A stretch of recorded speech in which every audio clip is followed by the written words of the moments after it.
ಈಗ ಏನಂತಂದರೆ ಆ ಕೊಲೆಯಾದಂತಹ ವ್ಯಕ್ತಿ ಅವೇನು ಅತ್ಯಾಚಾರ ಮಾಡಿದ್ನಲ್ಲ ಕಾಮುಕ, ಅವನು ರಿತೇಶ್ ಅಂತೆ, ಅವನು ಗೌಂಡಿ ಕೆಲಸ ಮಾಡ್ತಿದ್ದಂತೆ, ಅಂದರೆ ಗಾರೆ ಕೆಲಸ ಮಾಡ್ತಾ ಇದ್ದ. ಘಟನೆ ನಡೆದಂತಹ ಏನು ರೇಪ್ ಅತ್ಯಾಚಾರ ನಡೆದಂತಹ 7 ಗಂಟೆಯಲ್ಲಿ ಆರೋಪಿಯನ್ನು ಎನ್ಕೌಂಟರ್ ಮಾಡಿ ಬಿಸಾಕಿರುವಂತಹ ಮಹಿಳಾ PSI ಅನ್ನಪೂರ್ಣ ಅವರ ಕಾರ್ಯಕ್ಕೆ ಸಾರ್ವಜನಿಕ ವಲಯದಲ್ಲಿ ಭಾರಿ ಮೆಚ್ಚುಗೆ ವ್ಯಕ್ತವಾಗ್ತಾ ಇದೆ. ಮೊದಲು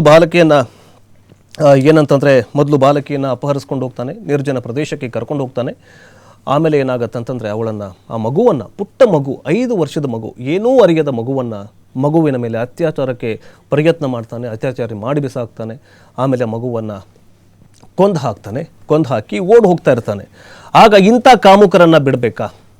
ನಮ್ಮ ಪೊಲೀಸ್ ಏನು ಮಾಡಿದ್ದಾರೆ ಅಂತಂದರೆ, ಅದರಲ್ಲೂ ಅನ್ನಪೂರ್ಣ ಅನ್ನುವಂತಹ SI ಅವರಿಗೆ ಒಂದು ದೊಡ್ಡ ಕೃತಜ್ಞತೆಯನ್ನು ಸಲ್ಲಿಸಬೇಕು.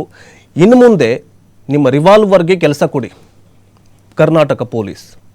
ಸುಮ್ಮನೆ ಅವುಗಳನ್ನ ತಂದು ಜೈಲಿಗೆ ಹಾಕಿ ಅದನ್ನು ವಿಚಾರಣೆ ನಡೆಸಿ ಇವೆಲ್ಲ ಮಾಡೋದು ಬಿಡೋದು.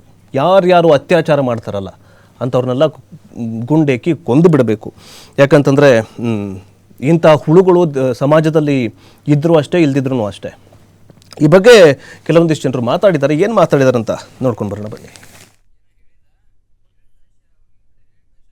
ಅವನೇನು ಸಾವನ್ನಪ್ಪಿದ್ದಾನೆ, ಅದು ನಮ್ಮ ಮಕ್ಕಳ ವಯಸ್ಸು ನನಗೆ ನಿಜಕ್ಕೂ ಭಾಳ ನೋವಾಗ್ಯದ.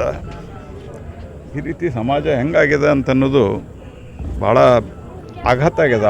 ಆ ತಾಯಿ ಮಾತು ಕೇಳಿ 4.5 ವರ್ಷ ರೀ. ಏನು I don't have any words. ಹೆಂಗೆ ಮಾಡ್ತಾರೆ ಹಿಂಗೆ ಇದು ಏನು ನನಗೆ ಅರ್ಥ ಆಗ್ತಾ ಇಲ್ಲ. ಇದು ಆ ಫ್ಯಾಮಿಲಿಗೆ ಅತ್ಯುಚ್ಚವಾದಂಥ ಪರಿಹಾರನೂ ಕೊಡಬೇಕು.